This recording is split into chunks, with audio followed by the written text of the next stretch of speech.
Horacio Franco. Horacio, buenas tardes. Hola queridos, hola a todos, hola al público maravilloso. Ya me voy a llamar Horacio de Franco, porque como soy Horacio Daniel, copiándole a Marilena Pérez Jaén, voy a poner Horacio de Franco para que se oiga más nice. Haces bien, haces bien. La señora Pérez, finalmente, porque el Pérez, el Jaén, es añadido. Buenas tardes, Ana Francis. Yo aquí, Ana Francis Moore, que sí tengo que confesar, pues que soy Ana Francis López Baijén, fíjate. Claro. Pero el Moore me lo puse en una borrachera, ahí luego se los contaré, hace Bueno, 25 años, y ya ni modo, pero viva el Pérez, viva el López. claro. Don Fernando de Rivera y Calderón, duque Ese del sí tiene, viaje por el cual veo que va usted transitando. ¿Cómo está? Oh, él sí tiene apellido de Alcurnia, fíjate. muy contento, querido Julio, Ana, Horacio. Yo la verdad es que mi apellido Rivera Calderón, de la barca en que me iré. Este, y pues sí, la alcurnia se nos nota porque somos descendientes de una raza maravillosa, de un crisol de mezclas maravillosas. Aquí en México, digamos que Dios es un DJ que Ajá. nos mezcla a todos de maneras increíbles. Lo que es increíble también es que sobreviva este clasismo y este racismo apabullante que día a día nos sorprende en diferentes voces, ¿no? Sí, Fernando, con este tuit que puso María Elena Pérez Jaén, la señora Pérez, finalmente, digo, pues siguiendo su propia línea de argumentación, pero así andamos, Fernando, en muchas cosas, con un clasismo y un racismo a flor de piel y una desesperación intelectual en la argumentación que lleva a personas como la señora Pérez a este tipo de cosas, Fernando. Pues nos habla de una debacle argumental de la oposición, de la derecha mexicana y de sus múltiples caras que tiene, porque la verdad es que las maneras en las que suelen insultar o atacar están basadas radicalmente en el clasismo, en el machismo, en este insistir de que hay una clase privilegiada, que hay una clase que lo merece todo, porque pues es la casta divina, no solo la de Yucatán, la casta divina nacional, ¿no? Que se sienten Ujú. hechos a mano. Te vas a Chiapas y están los auténticos coletos, te vas a cualquier estado de la República y siempre hay una clase privilegiada que es la que ha sido propietaria de todos los terrenos, y una clase que tiene que ser pobre porque pues así lo quiso Dios, ¿no? Porque pues ya sabes que con salud todo es posible y el pobre sigue pobre porque no quiere salir de ese lugar, y una serie de prejuicios y ideas pues salidas de ese dominio que han tenido de la economía y del poder político durante siglos realmente. Entonces, bueno, a mí me da gusto que se exhiban porque finalmente todo está ahora al escrutinio público y queda muy claro pues que esos argumentos no tienen ningún sustento y que solo son prejuicios y que son reflejo de la ignorancia de quien los emite. Sí, gracias Fernando. Ana Francis, a mí me parece que esa parte del tuit de María Elena Pérez Jaén Cermeño, donde dice, la Viri siempre responderá a su origen, ni los filtros que utiliza la disimulan. Sas, mano, ¿qué refleja en Sas. cuanto a pensamiento, análisis y pues supremacía, pretensión de supremacía de raza y de intelectualidad? ¿Qué opinas, Ana Francis? Pues opino que es un gran espejo que no debemos de soslayar, Julio. Y te cuento esta pequeña anécdota. Mi mamá era una persona muy blanca y mi papá era una persona más o menos morena de Juchitán. Y entonces siempre había este juego en la familia de que mi mamá había venido a mejorar la raza porque todas sus hijas salimos muy blancas. Y había este juego, y había este juego, y había este juego, y como que no era algo de lo que te dieras cuenta, pues. Claro, además mi mamá era una mujer muy decente, muy honesta, una buena mujer trabajadora, etcétera, etcétera. Mi papá era un infeliz, lo cual no tiene nada que ver con el color de piel de ninguno, sino con una simple y una circunstancia. En algún momento viene el asunto del ejército zapatista, nos damos cuenta de que utilizar la palabra indio como insulto es una manchadez, por decirlo menos. En mi familia se usaba eso como insulto. A una de mis hermanas que era menos blanca que las demás, Otras dos de mis hermanas le decían India para denostarla, ¿no? Ujú. Y eso era más o menos normal hasta 1994, 95, etcétera. Y entonces pasan los años, yo me caso con una señora que es activista, muy activista, no sé qué, y en una de esas estamos en un baño de un restaurante y entonces hay una señora que está haciendo la limpieza y entonces entramos al baño y la que en ese momento era mi esposa saluda y dice buenas tardes. Y yo me doy cuenta de que yo no había visto a la señora de la limpieza. Entonces, claro, nos sentamos a comer y tal, y entonces pues yo me siento muy mal, ¿no? Entonces ella me explica, que era una mujer que me trataba muy bien en ese momento, luego ya no, pero en ese momento sí, me dice, parte del asunto de la discriminación consiste en eso, pues, ¿no? Hay una invisibilización de las personas que limpian, las que hacen el trabajo como de recoger la basura, de limpiar la caca que producimos todos, ¿no? Ujú. Hay una especie de invisibilización y curiosamente esas personas siempre tienen un color de piel más oscuro, pues, ¿no? Y las personas que tenemos un color de piel más blanco tenemos acceso a otras cosas, no más por el color de piel.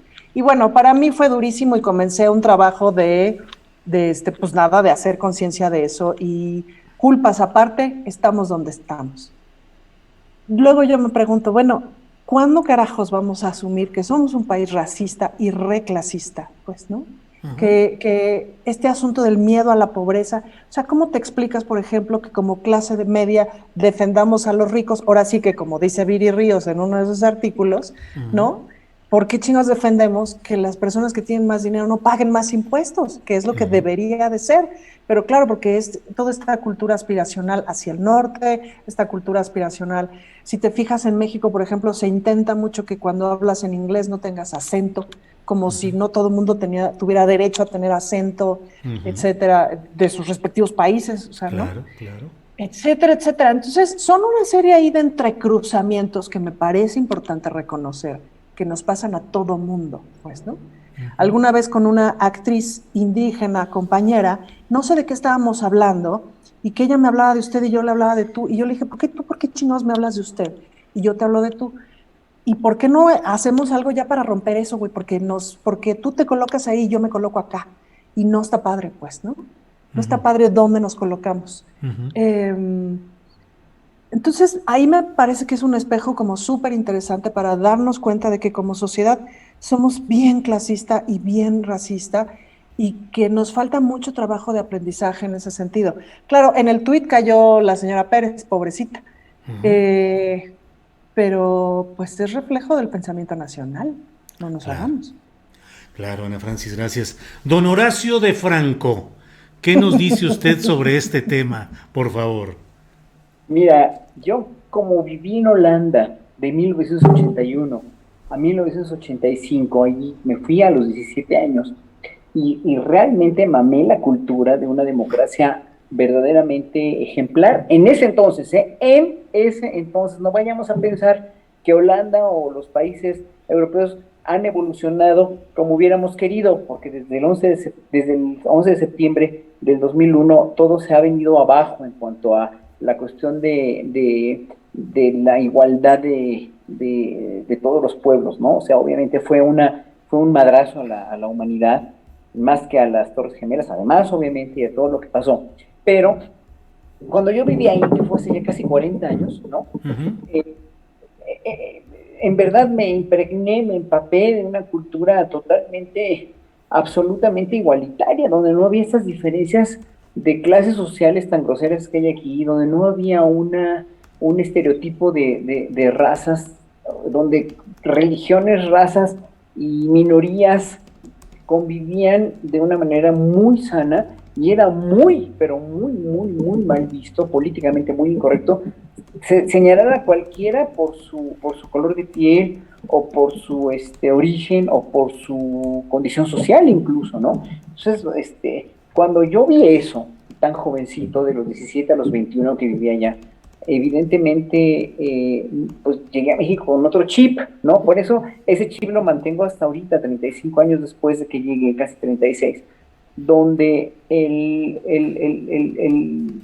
pues, el moto principal, el movimiento principal de mi vida ha sido conservar esos valores democráticos, esos valores de igualdad, esos valores de respeto a los derechos humanos. Entonces, Cuando yo llego a México, después de haber vivido allá esos años de mi vida, que fueron de los más felices que he vivido en toda mi vida, veo toda esta discriminación y se me hace verdaderamente irreal, ilógico, ¿no? Aparte de que, imagínense, yo toqué música indígena mexicana en mi examen final en Holanda, entonces les encantó la música indígena y desde entonces estoy muy involucrado con la música indígena. Y bueno, obviamente cuando llego a México y veo todas estas diferencias abismales, terribles, que ya las conocía, pero que te confrontas con eso, con un baño de agua fría, y dices, híjole, es que cuánto nos falta, ¿no? Y eso fue en los 80s. Y desde que finalmente llegué a México jamás he discriminado o jamás he sido, incluso las personas que me hacen favor de trabajar eventualmente para mí o que me ayudan con la casa comen con nosotros, incluso han venido aquí embajadores o gente con un puesto político o con un puesto cultural o con un puesto gubernamental o con un puesto de la iniciativa privada muy importante y cuando los invito a comer, come la señora que me hace favor de ayudarme, la cual tiene un muy buen sueldo además, y además la cual la quiero mucho, y come ella y come su familia cuando están aquí ellos, comemos todos como una familia, y se quedan así como diciendo, ¿por qué? ¿Por qué se va a sentar? No, o sea, yo lo tomo con la mayor naturalidad, porque finalmente son seres humanos que tienen los mismos derechos y finalmente hay que ser todos iguales, ¿no? Finalmente, entonces, cuando me encuentro con un tweet como el de esta señora, que además no sabía ni quién era, y cuando la busqué en Twitter vi que me tenía bloqueado, dije, ay, qué bueno que me bloqueó, qué privilegio, ¿no? Claro. Entonces, que no importa los años que pasen, no importa lo políticamente incorrecto que ya es en México, a partir de todas las iniciativas gubernamentales, el discriminar y el no, y desde antes, o sea, debemos reconocer que desde antes era políticamente incorrecto, de que sea incorrecto a que se practique, pues se sigue practicando, ¿no? Y lo vemos con esta mujer deplorable y que pues yo no sé ni quién es, ni cuáles sean sus atributos intelectuales en la vida, pero en verdad yo creo que en serio se me hace, mientras más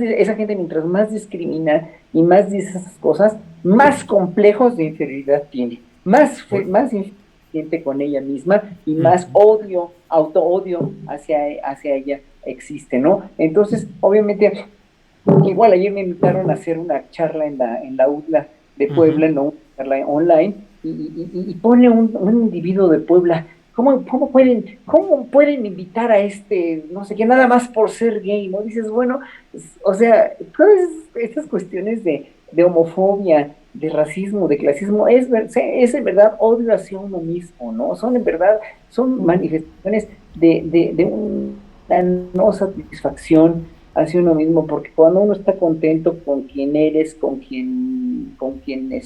lo que haces, no tienes por qué discriminar a nadie, pero si empiezas con esas jaladas, pues sí, o sea, que hay mucha gente que no está con ella misma. Bien, gracias Horacio. Regresamos con don Fernando Rivera y Calderón de la Barca en la que se irá. Por lo pronto se fue un enmascarado con su cubrebocas y ya tenemos aquí ahora a un hombre de lente oscuro. ¿Qué ves más allá de lo que está pasando en el INE, en el tribunal que hoy debe resolver sobre las candidaturas, particularmente la de Salgado Macedonio? ¿Qué sucede en todo esto? INE, tribunal, se echan la bolita, candidatos que no cumplen con sus obligaciones de reportar precampañas. ¿En quién confiar? ¿Qué ves más allá de lo inmediato en este terreno electoral, Fernando? Pues vaya que cuesta trabajo ver más allá de lo que tenemos enfrente, porque es un revolcadero, es como la parte donde rompen las olas en la playa y toda la arena está revuelta. Cuesta mucho trabajo, creo que, entender, pero al final yo lo que veo detrás es que nuestro sistema electoral está feneciendo desde adentro en su estructura. Creo que exige una revisión interna, porque los consejeros del INE se han vuelto de algún modo como figuras principescas, ¿no? Que en pos de este movimiento que hizo surgir el IFE en un momento, que luego se convirtió en el INE, que sin duda ha sido un movimiento que viene de la sociedad y que ha sido un empuje pues del ánimo de democracia que tenemos muchos en este país, pues siempre hay estas resistencias y se convierte en una corte, ¿no? Que puede decir quién es o quién no es candidato, quién gana o quién no gana una elección. Yo creo que hay que desmenuzar el tema con mucho cuidado, porque si bien me parece que el asunto de Salgado Macedonio es impresentable desde su nombramiento en Morena como candidato, que hay un error del partido más allá de las preferencias de las encuestas y de las preferencias electorales en el nombramiento de candidatos así, sea por parte de Morena, del PRI o de cualquier otro partido del PAN, etcétera. Sí creo que la atribución que se tomó el INE para sacarlo de la contienda es completamente desproporcionada en función de cómo ha juzgado a los otros candidatos de otros partidos, ¿no?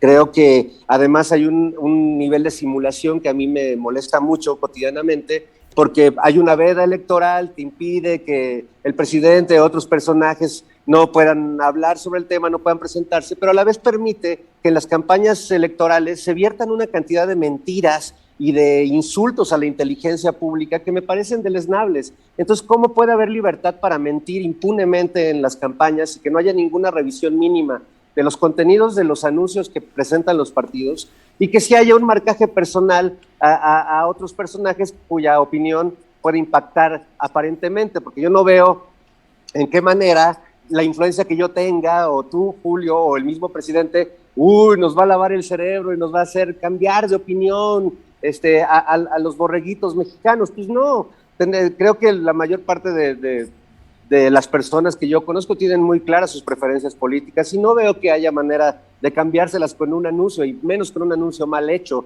de un candidato bailando o saliendo de un ataúd, ¿no? O sea, creo que es un tema donde hay muchas hebras. Creo que nuestro sistema electoral está demasiado viciado y merece una sacudida y una reconstrucción, pero desde la ciudadanía. La crítica del Estado, finalmente, la crítica del presidente, me parece válida porque es, como siempre, su derecho de réplica, pero creo que el INE se debe transformar desde los ciudadanos y quitarles un poco el secuestro que tienen por parte de los partidos políticos desde hace muchos años, que simulan representar a los ciudadanos, pero la verdad, pues yo no veo a quién diablos representan. Gracias, Fernando.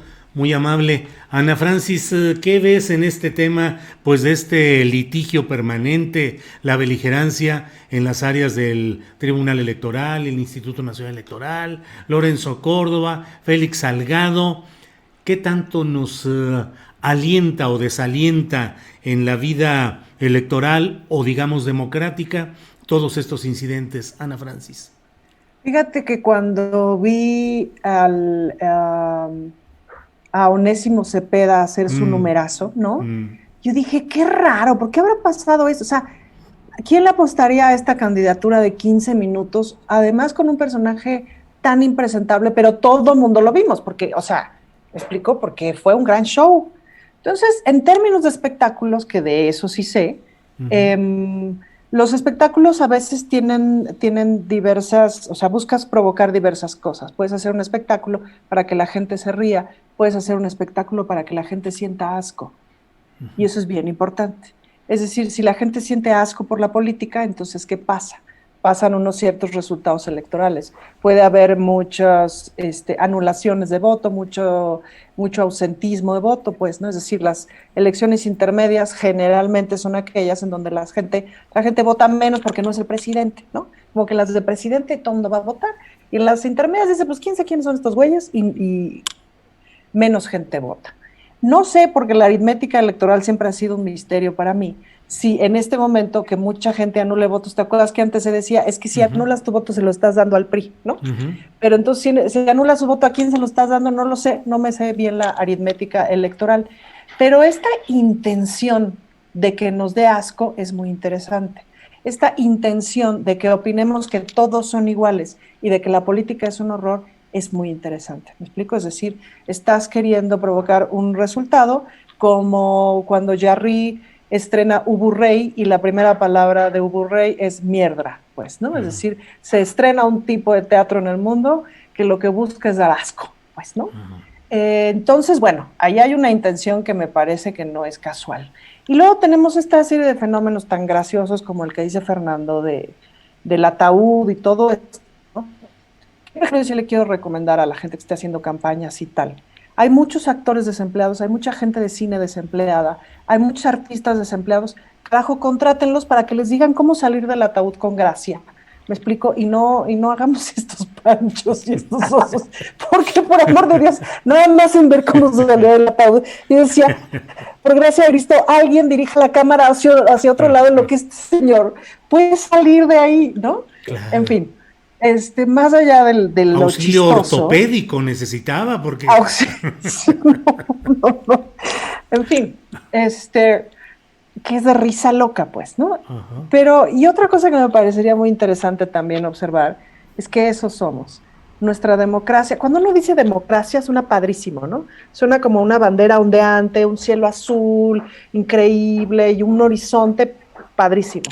Pero la verdad es que yo no sé si hemos visto la democracia en este país. De hecho, ni siquiera sé si la hemos visto en este mundo, pues, ¿no? Sí. Cada vez que de pronto escucho historias como esta que cuenta Horacio de Holanda y no sé qué, yo digo, ¿y cuándo Holanda se va a hacer cargo de todo lo que destruyó en África? ¿Cuándo lo va a restituir? Pues, ¿no? Claro, pues sí, si vives en Holanda y qué culpa tiene Horacio de ¿cómo se llama? De que lo hayan tratado bien en Holanda. Pero ¿cuándo vamos a mirar las cosas de manera global? Pues, ¿no? ¿Cuándo vamos a mirar las cosas de forma en que en que todo sea congruente, pues, en que un país hacia adentro sea democrático, pero hacia afuera también, pues, ¿no? Entonces, yo no sé si hemos sido o si somos un país democrático, ni siquiera sé si la democracia valga la pena. Me parece que esta es una campaña muy interesante por las herramientas que va a utilizar cada grupo político, y ya al ratito hablaremos de las herramientas que está utilizando el presidente, porque vaya que son interesantes, ¿no? Gracias, Ana Francis. ¿Algo querías decir, Horacio? Y bueno, en general, todo este tema, sí. Sí, bueno, replicando un poquito a Francis, acuérdate que yo viví en Holanda apenas 30 años, casi 30 y tantos años después de la Segunda Guerra Mundial. Entonces el madrazo que representó toda la devastación que ocasionaron los nazis y esta guerra, sobre todo en Europa, pues, porque Europa fue el centro de la destrucción, y bueno, también Japón, obviamente, pero si ya hubo alguien muy afectado y sociedades enteras desaparecidas en realidad, sociedades enteras vejadas, sociedades enteras separadas de sus familias, sociedades enteras en la ruina, fueron los europeos, ¿no? Fueron estos países que aprendieron mucho con la guerra. Entonces yo nunca he querido decir, ni pretendería decir que en México mereceríamos una hecatombe de tal naturaleza, pero en un momento dado madrazos aprendieron.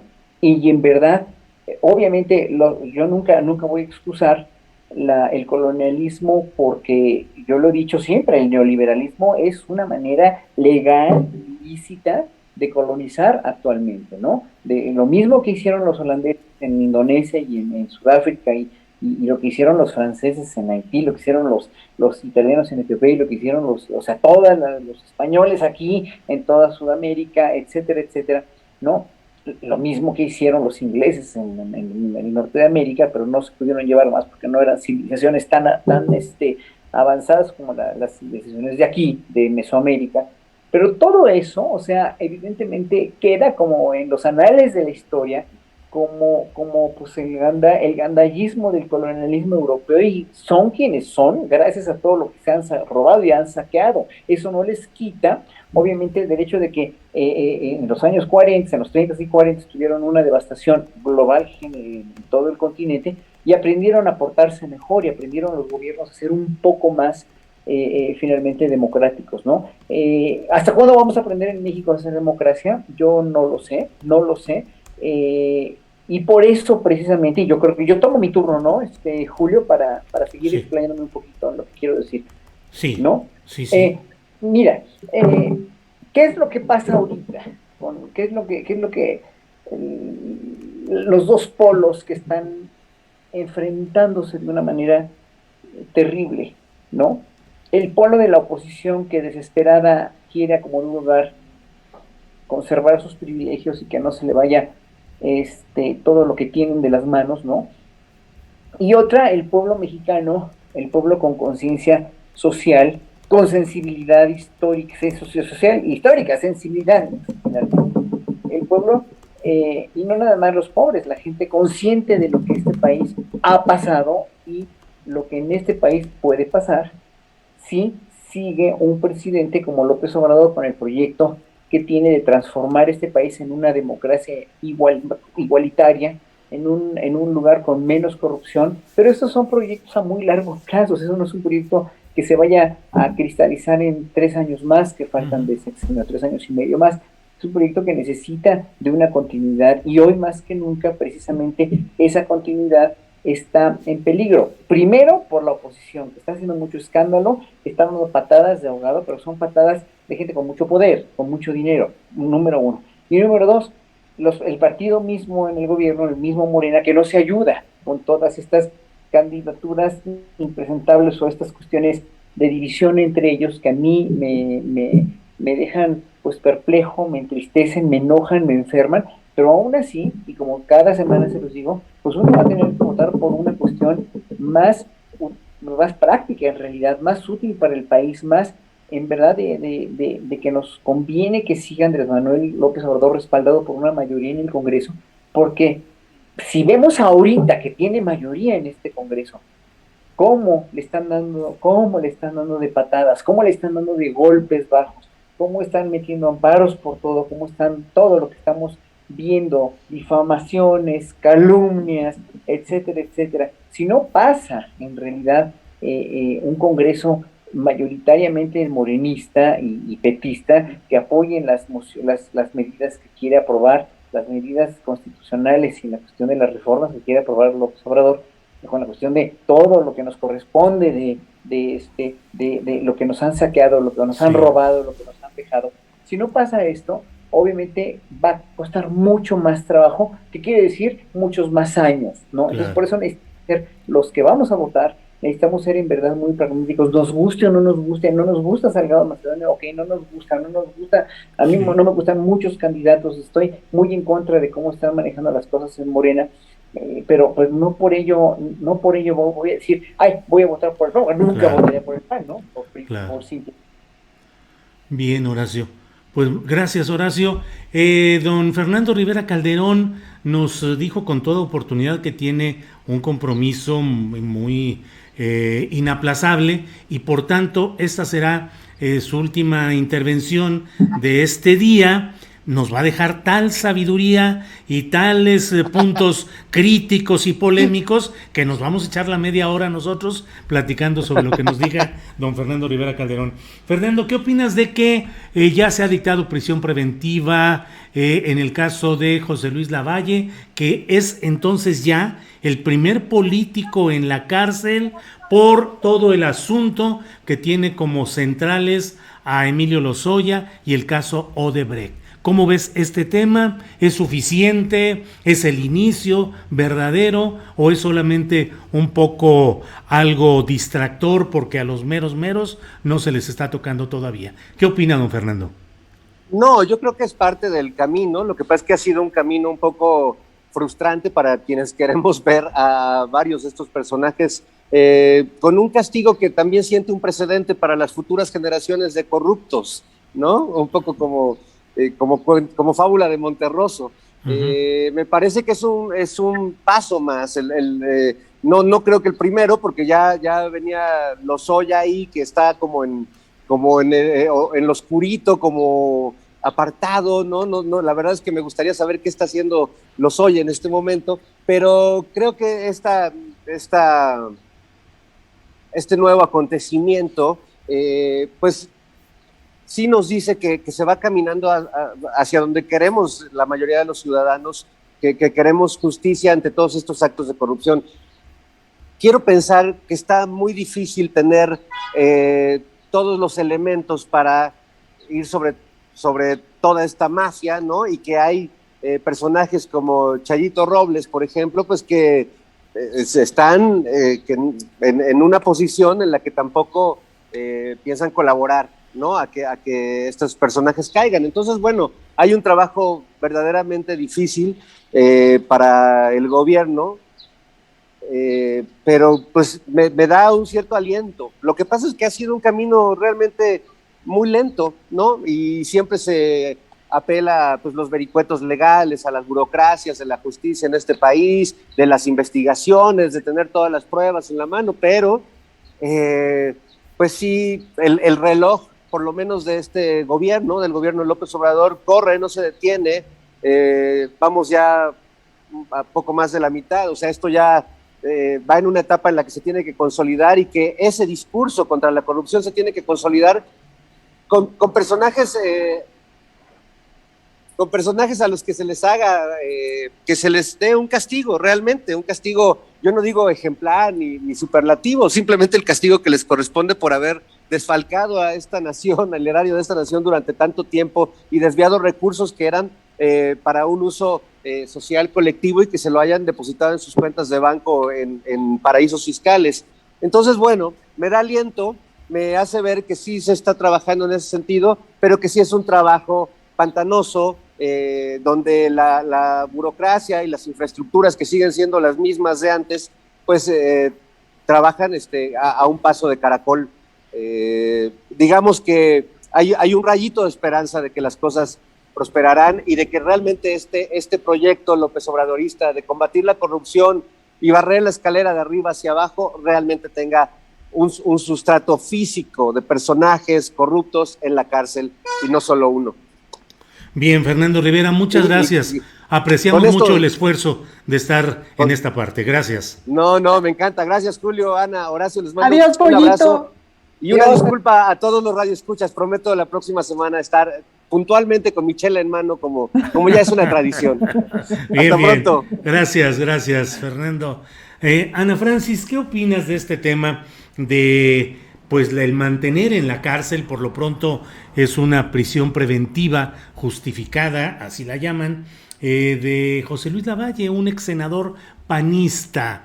Pues ya estamos en abril, y no se ha avanzado mucho en lo que se supone Lozoya debería haber declarado desde hace rato. Y bueno, pues se ha hablado de que Lozoya podría estar implicando al propio Luis Videgaray Caso, que era el virtual vicepresidente durante el peñismo, al propio Peña, pero bueno, hasta ahora solo va contra este expanista del grupo, particularmente del grupo de el entonces secretario de Gobernación Muriño, Juan Camilo Muriño, campechano, este hombre Lavalle, y bueno, es el primero de los políticos que caen por las revelaciones o señalamientos de Lozoya. ¿Va caminando adecuadamente la tal justicia desde la Fiscalía General o va a paso de tortuga, Ana Francis? Pues va a paso de tortuga para las necesidades que tenemos. Ahora, más rápido de lo que habíamos visto en muchísimos años, pues sí, mucho más rápido de lo que habíamos visto en muchísimos años. Ahora, yo voy a aventurar una hipótesis, Julio, porque me parece que justo en esta temporada electoral vamos a ver malos teatros y buenos teatros. Sí. ¿A qué me refiero con buenos teatros? A contar una historia bien contada con un fin y con un objetivo para lograr unos determinados resultados. El presidente es muy hábil para contar buenas historias. Nos contó la historia de la Cuarta Transformación. Es una historia que como país, como público, muchos nos hizo sentido. Dijimos, ok, es una buena historia, vamos a sumarnos a esta historia. Pero es una historia, es una visión, pues, ¿no? Nos contó esta historia del periodo neoliberal que nos hizo sentido, y dice, ok, claro, en la cabeza me hace sentido definir esto que pasó como un periodo neoliberal, pero sobre todo con la esperanza de pensar que ya pasó, o que está pasando, o que vamos a lograr salir de ahí, y es una buena historia, ¿me explico? Es decir, una historia también es una síntesis de una esperanza, es una síntesis que deja fuera muchas cosas, pero que puedes pensar que es una esperanza. Probablemente estamos viendo una historia que de aquí al 6 de junio vamos a ver 1 o 2 encarceladitos por semana, de los que tendríamos que haber empezado a ver ya desde hace unos varios meses, pero que a lo mejor ha habido una ligera búsqueda del suspenso, vamos a decirlo así, ¿no? Y los vamos a empezar a ver caer de aquí al 6 de junio, porque no hay mejor campaña posible que gobernar bien, pues, ¿no? Verlos en la cárcel sería ver que este gobierno está funcionando en ese terreno, en el terreno que además ha sido tan publicitado, que tiene que ver con la lucha contra la corrupción, pues, ¿no? No dudaría nada que estuvieran colocados, me explico, que estuvieran colocados como buenos puntos de una historia, y no necesariamente me molestaría que estuvieran colocados. Pero yo pensaría que si vamos a ver eficiencia en esos casos, es justamente en este momento en donde lo vamos a ver.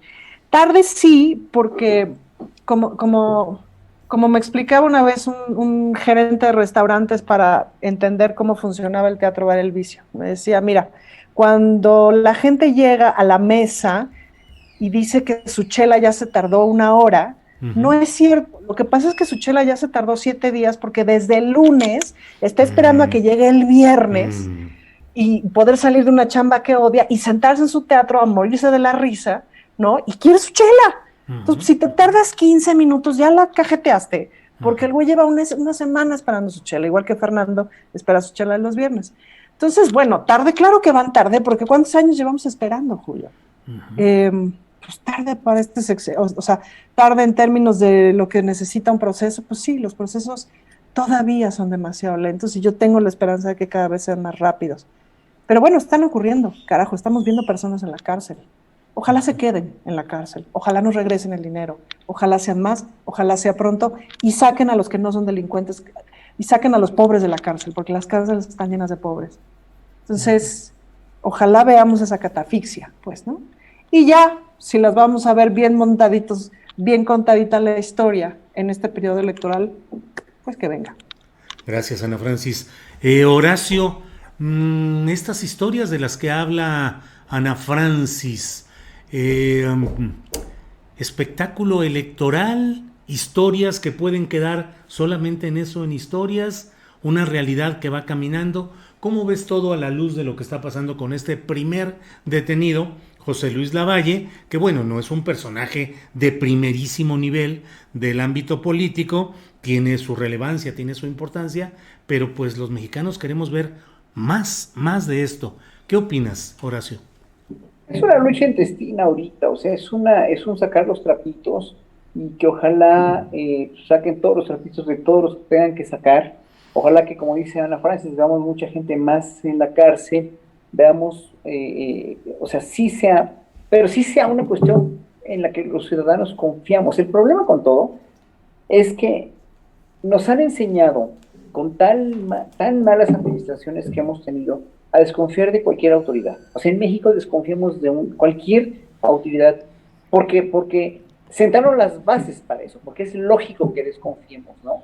Es muy lógico. Si ciudadanos de otros países con unas democracias, entre comillas, más avanzadas, ¿no?, desconfían de sus gobiernos, ahora imagínense con esta trayectoria tan lamentable que tiene México en cuanto a administraciones pasadas, ¿no?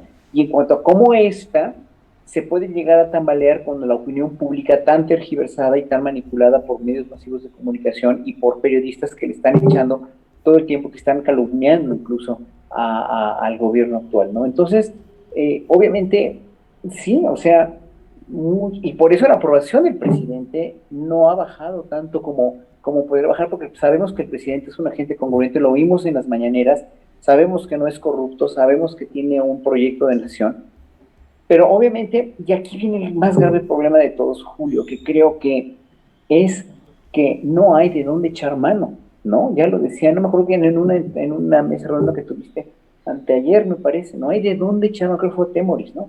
¿De dónde vamos a echar mano? ¿De dónde va Andrés Manuel a echar mano para encontrar gente, o Morena mismo, para encontrar gente valiosa, ¿no? Que llene todas las expectativas para poder votar por ellos, ¿no? O sea, si hay mucha gente, a mí yo les confesé hace 2 semanas que me buscó Susana Harp de parte de Mario Delgado para ver si yo podía ser diputado. Yo no quiero ser nunca más funcionario público ni estar en la política, ¿no? Por la lamentable experiencia que tuve con la Asamblea Constituyente. Exactamente. De la Ciudad de México. Vi cómo se comportan entre ellos los políticos, vi lo que es ser un político de cepa verdadera y de cepa profunda en México, y no me gusta y no lo quiero hacer. Pero hay gente muy valiosa que podría hacerlo, ¿no? Entonces, ahora, ¿de quién van a echar? No nada más para ser diputados, pero para el gabinete o para ocupar los puestos de subsecretarios, etcétera, etcétera. O sea, sí hay gente, pero hay que hacer scoutings verdaderamente muy exhaustivos si el presidente no tiene tiempo. O sea, el presidente lo ha dicho, vamos a hacer 12 años en 6, ¿no? Entonces, así, o sea, se le ve al presidente con una prisa y con un proyecto muy definido, que es él que está englobando todo ese proyecto, ¿no? Y entonces, pues sí, mucha gente aquí en el chat está diciendo que no al voto utilitario por Morena, más bien a votar reflexionando por quién vas a votar. Sí, sí, pero en ese sentido, yo lo que pienso es que si estamos muy maniatados los ciudadanos y tenemos que ser en ese sentido muy convencidos, estar muy convencidos de que no queremos regresar a lo de antes, porque el regresar a lo de antes sería una involución que en verdad le costaría muchísimos años al país volver otra vez a, a los mismos cauces que apenas están encauzando la cuarta transformación, ¿no? Y conste, y otra vez lo vuelvo a decir para que no haya ninguna confusión, no es defender a ultranza al gobierno y a un proyecto al 100%, no es ser al 100% chairo, porque además esa palabra es muy discriminatoria también, a mí no me gusta usarla, pero no es estar defendiendo por defender un proyecto, es que están dando resultados, están dando ciertos resultados que son muy positivos. O sea, no se acuerdan del salario mínimo, no se acuerdan del mochipol, no se acuerdan de las pensiones, no se acuerdan de la ayuda a los jóvenes, no se acuerdan de nada. Parece ser que el pueblo mexicano no tiene memoria, ¿no? Entonces, quieren estar como antes, entonces quieren otra vez estar dominados por gente como la señora Pérez, ¿no? O sea, Pérez Jaén, bueno, pues obviamente sí, la clase media no parece no tener menos memoria, porque es la clase a la que no le ha pegado tanto globalmente, o sea, general, hacia gente de clase media que le ha ido muy mal, ¿no? Entre ellos nosotros, que rascarnos cada vez más, a ti, Julio, o sea, todo lo difícil que ha sido para todos nosotros clases medieros, pero cuando tenemos convicciones, tenemos principios, pero sobre todo tenemos sensibilidad y memoria histórica, no pasa eso, no puede pasar, porque estás consciente y estás despierto de que todo esto no se puede venir abajo, porque lo necesitábamos, después de 30 y tantos años de un régimen que solamente fue corromper al país en general, que fue saquear al país, que fue privilegiar a unos cuantos, que no se acuerdan la gente. O sea, es tan difícil acordarse, y por eso a veces el presidente parece disco rayado, todos los días con lo mismo y lo mismo, ¿no? Pero es que parece ser que el pueblo no tiene memoria, ¿no? Y a alguien le tocará ver alguna mañanera que lo dice, y entonces a alguien le da el cerebro y decir, híjole, es que sí es cierto, es que sí, eso es cierto, no puedes decir que está haciendo, ¿no? Y bueno, tengo que pasar un mensaje de aquí del chat de un Juanito Pérez que está diciendo que 100 trabajadores del FONCA no les han pagado desde todo este año, siempre han dado servicios profesionales, no han recibido su pago. Solicitamos su amable apoyo, pues yo ya lo difundí y aquí está aquí está el mensaje, ¿no? Pues ojalá que el FONCA les pague lo que les debe y ojalá que no haya ningún reclamo más, como todos los reclamos que hay todos los días en Palacio Nacional con este papá del niño asesinado por los militares allá en Tamaulipas, o la misma esposa de Israel Vallarta, o todo eso. Ojalá que lo atiendan siempre lo más rápido posible. Yo le pido al gobierno en realidad, le pido encarecidamente que no dejen nada de cola que les puedan pisar. Nada más, ¿no? Para que finalmente los ciudadanos se estén convenciendo cada vez más que sí están haciendo cosas, porque de que están haciendo, están haciendo. Sí, bien, gracias Horacio.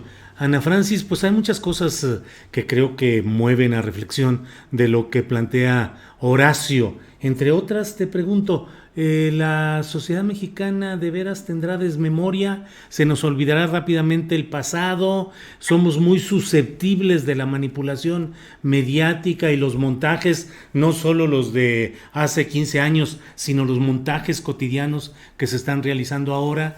Y te preguntaría también si a lo mejor parezco preguntador de la mañanera, que echan 5 o 6 preguntas de una sola vez, pero ¿qué opinas de el votar parejo por Morena, sea quien sea, y sin fijarse en las características de cada candidato en específico? Perdón tantas preguntas, pero ahí te lo dejo, Ana Francis. Mira, creo que todo este desastre comenzó con las telenovelas. Uh-huh. Y hay una buena parte que es responsabilidad sin duda de Televisa. Cuando empezamos a pensar y a sentir que todo era una lucha del bien contra el mal. Contra el mal. Esto también, por supuesto, es invasión del cine norteamericano, etcétera. Entonces, en nuestra narrativa imaginativa se instaló esta idea de que o eres de los buenos o eres de los malos, ¿no? Y bueno, y las telenovelas lo hicieron muy bien y todo es La Rosa de Guadalupe. Y si tú vas en el metro, el pecero, no sé qué, de pronto puedes escuchar conversaciones. Bueno, yo soy muy metiche, discúlpenme, y a la menor provocación pues escucho conversaciones, donde sea, y te das cuenta de pronto de que los textos que surgen de la gente son como salidos de una telenovela o como salidos, ¿no? Y entonces te soplas estos pleitos públicos en donde o eres malo o eres bueno. Lo cierto es que las personas somos complejas y los países son complejos. Nada está bien ni está totalmente mal. Entonces, en ese sentido, ¿cómo resolvemos de forma compleja estas elecciones? Porque pues, votar parejo es pensar que existe un mal y que existe un bien. Y entonces voy a contar una historia. Sí. Yo he contado algunas veces cosas del impresentable de mi padre y cosas de mi madre, ¿no? Entonces yo crezco, no sé qué, dejo de ver a mi padre, bla, bla, bla, mi madre muere, no sé qué. Y entonces un día yo me encuentro poniéndole el cuerno a mi esposa. Y entonces digo, ¿yo por qué le estoy poniendo el cuerno a mi esposa si eso es lo que hizo mi papá, que era el malo? No es lo que hizo mi mamá, que era la buena, ¿no? Y nada, pues resulta que, bueno, pedote, me divorcio, en fin, ¿para qué les cuento eso? Eso no es lo importante. El punto ahí es que yo me doy cuenta de que yo tengo una gran capacidad de manipular. Porque se la aprendí a mi papá, porque mi papá era un gran manipulador, ¿no? Entonces yo digo, bueno, ¿qué puedo hacer con esta gran capacidad de manipular? Puedo, una de dos, usarla para contar historias en el teatro, etcétera, etcétera, o manipular personas y que las personas en algún tiempo hagan lo que a mí se me da la gana hasta que se den cuenta y se divorcien de mí, que era justamente lo que me acababa de pasar, pues, ¿no? Entonces, si yo sigo creyendo que soy buena como mi mamá, o que soy mala, como mi papá, uno, no aprecio que mis padres hicieran lo que pudieron con lo que les tocó. Y dos, que yo crecí educada por esas dos personas. Por lo tanto, también soy eso. Entonces, me parece muy importante que entendamos, como decía Jesús, el pequeño priista que todos llevamos dentro, porque ahí crecimos. Y porque va a ser muy difícil que no empecemos a afrontar que no hay partidos limpios. Por supuesto, hay unos más impresentables que otros. Que Morena es un amasijo de una bola de cosas, algunas impresentables y otras tremendamente nobles. No estoy logrando encontrar a nadie decente en la oposición. Algunas cosas quizás en Movimiento Ciudadano, etcétera. Pero pues te están saliendo todas estas cosas y dices, ay, Diosito Santo, pues, ¿no? O como la nombró Sabina Berman esta mañana a partir de tu entrevista, Julio, que dijo Lupita Jones, la teórica de la oposición, la ideóloga de la oposición, ¿no? Que tu entrevista pues fue una obra de arte, Julio. Entonces, en fin, el asunto es complejo, pero más complejo va a ser si no asumimos como mexicanos que tenemos un pequeño priista dentro, que lo sacamos a la menor provocación, que lo sacamos en la fila en la fila de la vacuna, que lo sacamos en la fila del cine, que lo sacamos, ¿me explico? Y que lo sacamos en cómo educamos a nuestros hijos, en cómo tratamos a nuestras parejas, etcétera, etcétera, ¿no? Y que eso se puede, claro que se puede reeducar, que así tuvimos que vivir un montón de años porque así era el mundo, ¿no? Otra pequeña historia que te cuento, cuando nosotras tomamos el teatro, llegan los de la compañía de luz y nos ofrecen poner un diablito para, en vez de pagar 16,000 pesos al bimestre, que es lo que paga mi teatro, pagáramos 4,000. Tú te imaginas para unas mujeres que hacen teatro con 2 pesos, lo que significan 8,000 pesos al bimestre, es un montón de dinero. Con eso produces un espectáculo chiquito. Afortunadamente dijimos que no, pero claro que nos vimos tentadas. Por supuesto que nos vimos tentadas, ¿me explico? Y dijimos que no, porque como hacemos crítica política, pues es un pedo si nos cachan, ¿me explico? Y es un pedo de congruencia muy difícil y no podíamos meternos en ese berenjenal. Pero claro que dudamos. Entonces, yo lo que le pediría a la gente es, por favor, asumamos que hemos sido educados por mucha porquería, que la Revolución Mexicana no fue impecable, que ni la primera, ni la segunda, ni la tercera transformación fueron impecables, que Benito Juárez tenía sus contradicciones, por supuesto que Madero tenía sus contradicciones, por supuesto que Andrés Manuel tiene sus contradicciones, porque las personas tenemos nuestras contradicciones y porque por fortuna sí creo que la puta telenovela ya se acabó. Entonces necesitamos ser más maduros ciudadanos y necesitamos saber que somos personajes complejos, en historias complejas, nuestras sociedades son complejas y las elecciones vaya que van a ser complejas. Entonces, en ese sentido, me parece que cada distrito es distinto y que cada ciudad es distinto. Si yo estuviera en Guerrero, no votaría por Morena. Por fortuna no estoy en Guerrero, porque entonces no tengo ese dilema que no me gustaría tener. Claro. Bien, Ana Francis, gracias. Pues por eso esta mesa se llama la mesa del más allá, porque no nos quedamos en lo inmediato, en lo evidente, sino que afortunadamente tenemos este tipo de análisis. Horacio Franco, déjame decirte algo muy pragmático. No sé qué sucede, pero como que cuando estás hablando a veces le pegas a algo por ahí y se oye un impacto conforme vas como remarcando algunas frases y se escucha. Ya entonces, ya no voy a la silla, ya me voy a mover menos. Exceso de emoción. Gracias, Horacio. Te lo digo obviamente con un sentido fraterno y para evitar pues esos ruiditos. Pero pues ¿cómo ves, Horacio, todo votar parejo, votar por todos? ¿Qué tanto la adhesión a un proyecto político general puede hacer que inhibamos la crítica puntual de hechos concretos que sí sean negativos, Horacio? Yo estoy totalmente de acuerdo. Ana Francis no vive en Guerrero y no va a votar por Salgado Macedonio, obviamente, se exime de eso. Pero yo sí vivo en una delegación con una candidata de Morena que con la cual tengo algunas diferencias.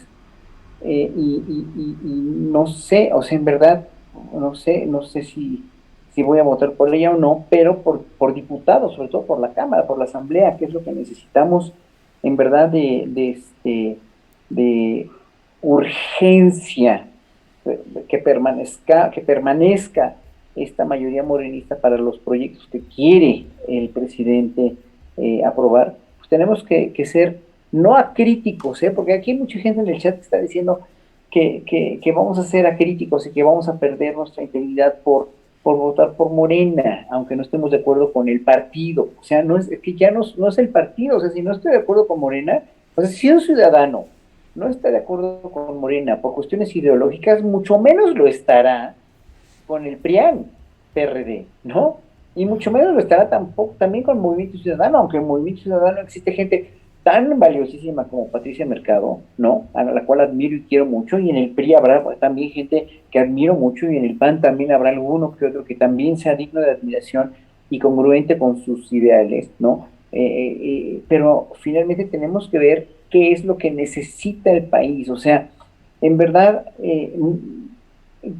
hace 7, 8 años cuando decían, ¿no? O sea, las elecciones anteriores del voto útil famoso, ¿no? Pues es que el voto útil aquí sí es más imperante porque estamos ante el riesgo de una embestida muy, muy cruenta a partir de los ideales que no los tienen, sino simplemente es la desesperación tremenda que tiene la derecha por conservar sus privilegios anteriores. Y eso, ahí están totalmente desbocados, incongruentes, porque además el problema con esto es que el que tiene el proyecto político en realidad de transformación es Andrés Manuel, y Morena, finalmente los diputados, la enorme playa de diputados que hay, sí de Morena, que son de izquierda y que sí están apoyando el cambio y la transformación del presidente, son muchos también, o sea, son muchos más de los que tiene el PAN o los que tiene el PRI. Entonces, son esas manchitas, esos prietitos en el arroz que no queremos, o sea, que no quiere Morena reconocer y que, bueno, los ha ponderado y ahí están como candidatos o lo que ustedes quieran, pero finalmente Morena sí es el partido, o tenemos que considerar el partido que fundó este gran líder que es Andrés Manuel López Obrador, y por ello no es ser irreflexivos, sino ser total y absolutamente pragmáticos en ese sentido. O sea, no podemos tener un presidente que quiere llevar a cabo esta transformación y que no tenga una mayoría en el Congreso, o sea, porque sí va a ser mucho más difícil. ¿Por qué? Porque lo hemos visto, otra vez vuelvo a decir, con la reforma la cuestión eléctrica, la reforma eléctrica, con todas las iniciativas que ha presentado, pues sí se van a presentar amparos y amparos y más amparos, y con una mayoría o con una no mayoría legislativa, pues se le puede venir todo abajo y le va a costar mucho más trabajo. ¿Qué quiere decir? Que a todo el pueblo mexicano le va a costar mucho más trabajo realmente llegar a una democracia más igualitaria. Yo nada más digo eso, o sea, no es que perdamos nuestros ideales, no es que seamos unos vendidos, no, no es que no nos guste todo lo que está pasando, pero sí están pasando cosas que no habían pasado en 35 años y que tienen que pasar para ser un país mucho más igualitario y más democrático. Nada más, o sea, sea tan impresentable Salgado Macedonio, o sea tan impresentable quien sea, pero en ese sentido, yo lo que siento es que sí debemos cristalizar nuestro voto porque la mayoría del Congreso la tenga Morena, porque si no, en verdad va a ser mucho más difícil. Bien, gracias Horacio. Son las 2 de la tarde con 56 minutos, Ana Francis. Ya se nos fue el tiempo, como siempre, se nos va como agua. Pero bueno, Ana Francis, ¿alguna reflexión final, algún tema que quieras tocar, algo que te emocione de lo que está pasando actualmente? En fin, lo que tú quieras decir en esta parte final, Ana Francis. Bueno, me emociona mucho todo, Julio, porque es un momento políticamente bien interesante. Yo sé que vemos unas cosas horrorosas, pero pues yo soy una constructora de historias, y entonces pues las historias me entusiasman y como que ese juicio, o sea, la salida del ataúd, pues es una belleza, ¿no? Es una obra de arte. Entonces, y esas cosas me divierten mucho. Y he estado pensando mucho justamente como en esta historia de Florence Cassés, a partir de que el presidente nos volvió a recordar el principio de la historia. Eh, y en cómo, voy a tratar de explicarla en 2 minutitos, en cómo de repente eh, el tal Israel parece que se pelea por algún pleito de dinero, te vendí un coche pero te quedé debiendo una lana, con un amigo de García Luna, y entonces García Luna hace todo este montaje que de por sí pues, aprovecha para hacer uno de sus montajes, y Televisa y todo este asunto, y resulta que agarran a una francesa, grave error, ¿no? Porque entonces resulta que el presidente Sarkozy dice, no, espérense, que este ciudadano de las de acá y no puedo permitir todo este desastre, pero entonces Calderón dice, no, como Chihuahuas no, y se hace el historionón, el culebrón que se armó por algo que ni era, internacional, y perdimos el año de México en Francia, o sea, y fue un pleito de borrachos, ¿no? Entre el García Lunazo que dijo, ¿cómo no va a pagar este baboso?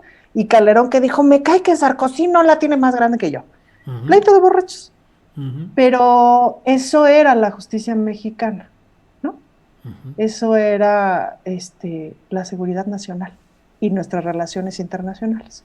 Hace unos días que cerró el Foro Generación Igualdad de Naciones Unidas de ONU Mujeres, me tocó a mí conducir el evento final. Hubo un ritual muy bonito en donde mujeres de los pueblos indígenas mantuvieron un fuego encendido y se lo dieron al embajador de Francia y a la presidenta de ONU Mujeres para que lo llevaran a Francia, que va a ser la continuación del foro en junio.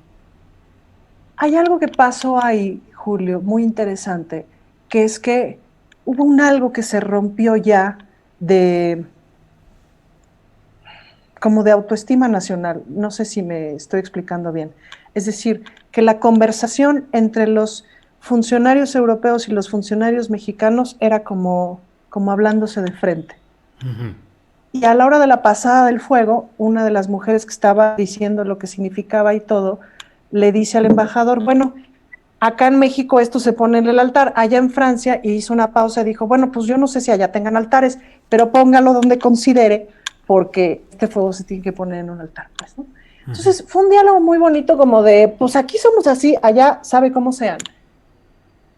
Pero está como conservado en un mismo nivel.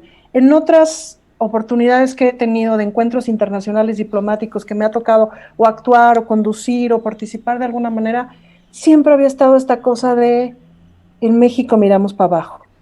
No sé cómo explicarlo, es un asunto más de sensación. Y eso me dio mucha emoción.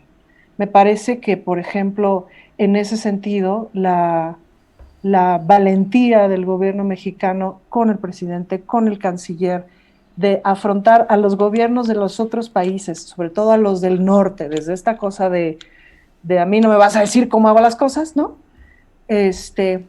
Cómo pasamos de un pleito de borrachos, de esta ya la encarcela porque dijo mi compadre, a, no, espérate, así no. Y esa es una diferencia de civilidad crucial. Y eso me da esperanza. Por supuesto que eso me da esperanza. Y me parece muy interesante que el presidente nos haya recordado eso esta semana. ¿A qué viene al caso recordar el caso? Viene al caso porque nos está contando una historia. No necesariamente está mal que nos cuenten una historia, al contrario. Está bueno tener la esperanza de que uno participa de una mejor historia. Gracias, Ana Francis Moore, gracias. Horacio, pues en esta parte final, ¿alguna reflexión y alguna historia, alguna invitación a hacer? En fin, lo que tú desees. Bueno, les quiero invitar, antes que se me olvide, hoy a las 9 de la noche tendremos otra mesa una mesa de artistas, ¿sí?, también con Alcázar en Rompimiento TV y Regina Orozco y un servidor, a ver qué tal se pone, ¿no? ¿A qué hora es? A las 9 de la noche en Rompeviento, hoy, no, pues hablar de todo de lo único que le pido al público, esté en contra o esté en pro de este gobierno y de las acciones de este gobierno, es que se informe en medios como Rompeviento, ¿no? Como los periodistas, que en un momento dado somos medios, o son ustedes medios más neutrales, en realidad, más neutrales y más critican al gobierno, y eso me parece muy bien, ¿no? Porque yo también critico al gobierno en algunas cosas, ¿no? No me gustan algunas cosas que pueden estar pasando, pero sobre todo ponerlo en una balanza y sopesar lo bueno y lo que están haciendo. O sea, el hecho de, por ejemplo, nada más acuérdense de no estar endeudando al país, no se ha endeudado el país. Y fíjense cómo son de mezquinos algunos medios que ponen el encabezado, y que me llamó mucho la atención: la deuda sube con López Obrador, no sé por cuánto porcentaje. Pues sí, por la razón de las pandemias y por la razón de toda la caída de los productos internos brutos, etcétera, etcétera, etcétera, ¿no? Digo, pero como si López Obrador fuera el responsable de eso, ¿no? O sea, todos los días nos confrontamos con la mañanera, con un presidente que yo al principio, hace un año y medio, yo pensaba que tenía demasiado rencor, o que estaba muy con ese encono con el que parecía hablar, pero hasta que lo entendí con esa cuestión de la programación neurolingüística que parece aplicar, y sobre todo de la memoria, ¿no? O sea, el hecho que haya sacado el video otra vez del montaje de Israel Vallarta, de todo esto, el hecho de que todos los días esté hablando, que a veces sí parece ser hasta hiriente contra muchos medios como Reforma, etcétera, etcétera, pero es una cuestión de que la gente parece no tener memoria. Es que si la gente no tiene memoria, si la gente no se da cuenta de cómo estábamos y cómo podríamos estar si esto se cristaliza, es ahí donde me desanimo, pero a la vez digo, y no, pues hay que hacer proselitismo, no por un partido, no por un candidato, no por algo que privilegia a una minoría o que me privilegia a mí, no. O sea, yo no, yo estoy más allá en ese sentido del bien y del mal. Yo hace mucho que podría haber dejado de trabajar, y no dejo de trabajar porque finalmente soy muy feliz con mi trabajo. Ahora estoy muy afectado con la pandemia, y sí quisiera en un momento dado recurrir a alguna vez, porque de plano sí me ha pegado duro en la economía, pero ya no estoy tocando tanto en público, ¿no? A todos, o sea, Ana Francis no me dejará mentir, o sea, la pandemia nos ha caído a todos, de veras, pero muy mal. Y sin embargo, seguimos tragando todos los días. ¿Cuántos millones de gentes hay en México que no tragan, que no tienen que llevarse a la boca, y que tienen hijos que mantener, y que están en una situación verdaderamente mucho más precaria que todos nosotros, los de la clase media? Es que por esa gente, si tenemos esa caridad cristiana que decimos ser como un país católico, y cuando venían los papas aquí nos volcábamos, o se volcaban, porque yo soy ateo, como lo sé que tú eres, Julio, pero se volcaban a ver al papa y a adorar al catolicismo y adorar a la bondad, y nos sentimos muy buenos y muy solidarios. ¿Por qué nada más en los temblores? O sea, ¿por qué nada más en las tragedias? ¿Por qué no todo el tiempo con esa gente, ¿no? A la que discriminamos, a la que orillamos a ser así. O sea, un país que tiene tantos millones de gente viviendo en Estados Unidos porque no les pudo dar un sustento por toda este gandallismo del gobierno, es que no es normal, no está bien. O sea, en verdad, la gente se tiene que dar cuenta y tiene que tener todo el tiempo memoria histórica. Y con esto concluyo. Horacio, muchas gracias, Horacio Franco. Buenas tardes y gracias por acompañarnos en este viernes en una más de las mesas del más allá. Gracias, Horacio. Muchas gracias. Y gracias, Ana Francis, también. Gracias por todo y espero que nos veamos el próximo viernes. Gracias y buenas tardes.